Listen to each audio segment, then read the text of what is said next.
So the Washington State Supreme Court is the highest state court. And saying that, it handles everything. Actually, it can handle everything. But of course, it doesn't have the manpower to handle everything. So we have here in Washington an intermediate court called the Court of Appeals. And they more or less, as a filter of the number of cases coming from the lower court up to the high court. But we technically can handle just about any case. But we take cases that fall into certain categories. Was there, is it of public import? Is it, something that's truly going to impact the citizenry as a whole?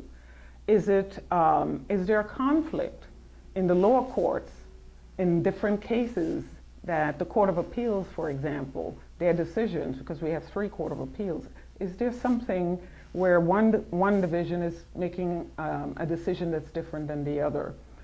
We hear those kinds of cases. We hear cases involving prisoners, inmates, personal restraint petitions, because once their cases have exhausted the lower courts, they have the ability to appeal to the higher court as long as they meet certain requirements. We hear lawyer disciplinary matters, because we are the court that handles all the lawyers for the state. The important thing I also think about our Supreme Court is it's extremely diverse. And since joining it, it is said to be the most diverse Supreme Court, or the most diverse court in the United States. It's almost split in half before I got there. You have 5 white individuals, 4 of them women, and 1 white male. And then you have 4 people of color. You have me now, I'm the first African American, black, and I use black, female. You have Native American, you have Asian and Mexican American, and you have Latino, male. And with my coming to the bench, this bench now has 2 LGBT. I'm not the first, I'm the second. I'm also a 4th Supreme Court Justice. I'm the 4th immigrant-born.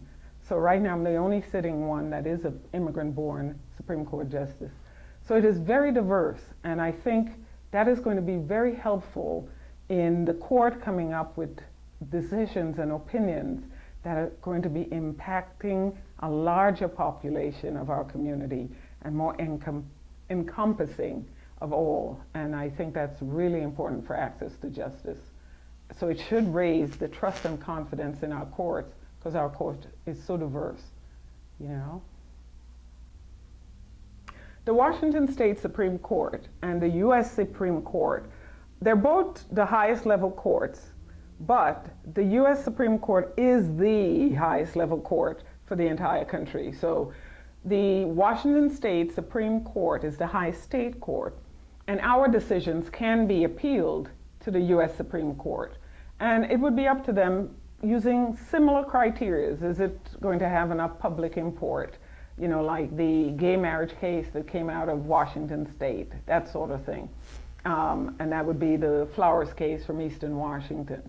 But overall, we don't interact per se the way people would think, well, you're on the Supreme Court, so you probably met Justice Ruth Bader Ginsburg. Not yet. I'm working on it. But we do similar things. Their position is not an elected position. It's a lifetime appointment, whereas Supreme Court justices on our state court, we are elected. I got appointed, and then you get elected. So you have to run to keep your position the next election cycle.